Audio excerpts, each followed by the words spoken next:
Good morning, class. So, in the previous video, students, we studied about the term government as well as the various levels of government at which it works.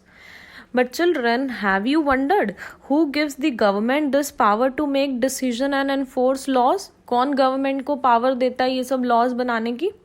So, the children, answer to this question depends upon the type of government there is in a country. There are various types of government, and answer to your this question lies in today's topic. So today we are going to study about the various types of government that exist in the world.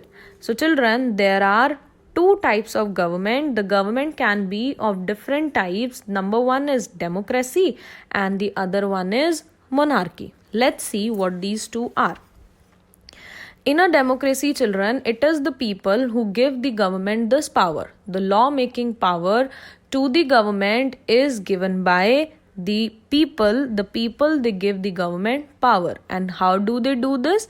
They do this through elections in which they vote for particular persons and elect them. Once elected, these persons form the government, and in a democracy, the government has to explain every actions and decisions that they take.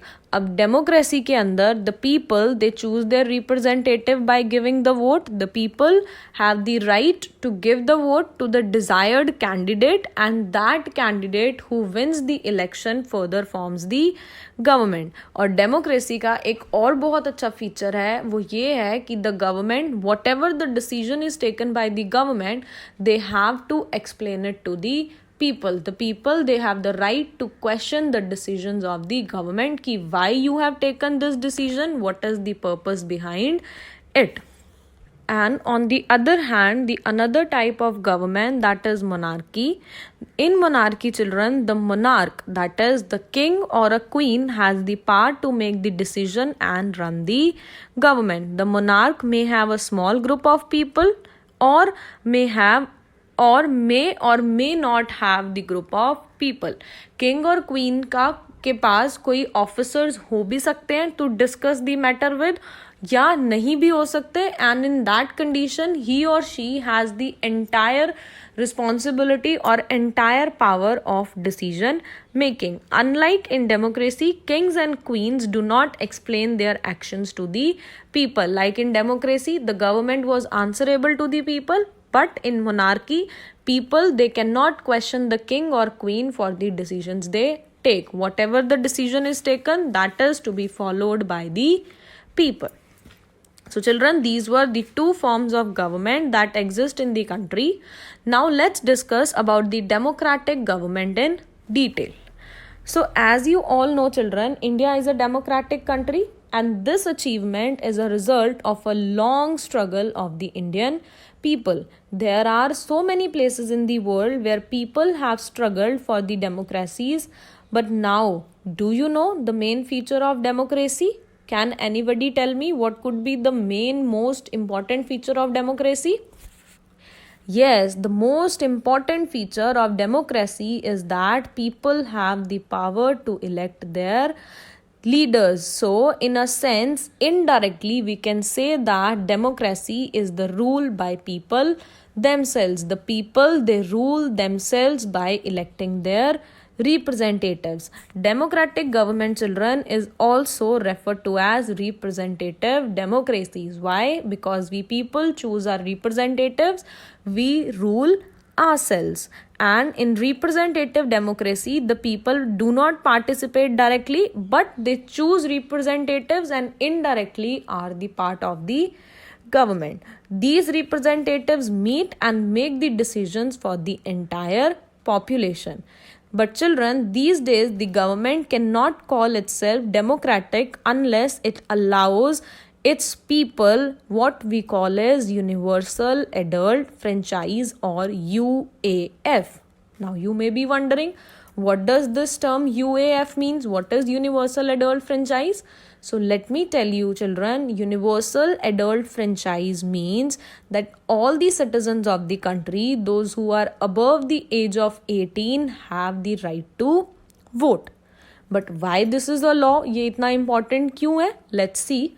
Have you ever wondered, or can you believe that there was a time when government did not allow women and poor people to participate in elections? Ancient times में, earliest times में, women and the poor people, they were not allowed to vote. They were not given equal rights. So in their earliest form, the government allowed only men who owned property and were educated to vote. This means that the women, poor, propertyless, and the uneducated people were not allowed to vote. They were not allowed to be the part of the government. The country was governed by the rules and regulation that few of the men made. And in India, children, before independence, only a small minority was allowed to vote, but not everybody was. So several people, including Mahatma Gandhi, was very shocked at this unfair treatment. So they all collected together, they all fought together and demanded that all the adults should get right to vote. So after the struggle, this is what today we call universal adult franchise was given to the people, which gave right to all the adults above the age of 18 the right to vote. For this only once Mahatma Gandhi in 1931 said that I cannot possibly bear the idea that a man who had got a wealth should have right to vote, but a man who does not got a character, who has got a character but no wealth or literacy, should have no vote. A man who works honestly by the sweat of his broad days in and day out should not have the vote for the crime of being a poor man. Mahatma Gandhi ने क्या कहा था? That he cannot believe, he cannot bear the idea, he cannot take the idea that a man जिसके पास wealth है, who is rich or who has got a character, who is educated, they have right to vote. और वो लोग जो पूरा दिन who work entire day of their sweat, जो पूरा दिन मेहनत से काम करते हैं, who work so hard for the whole entire day, does not have the right to vote. So to overcome these things, to overcome such ideas, Mahatma Gandhi along with so many people, they struggled and they brought universal adult franchise. और इसीलिए it is said that no government can be said democratic until and unless it provides all its citizens the right to vote. So I hope you all are clear what a government is and why is it so important for a country. So by this we have reached to the end of the chapter, children, and I hope now you all must have understood this very properly, that what actually the government is. It is not just a word that we listen in our day-to-day life, but it is a very important term without which India cannot be a democratic country.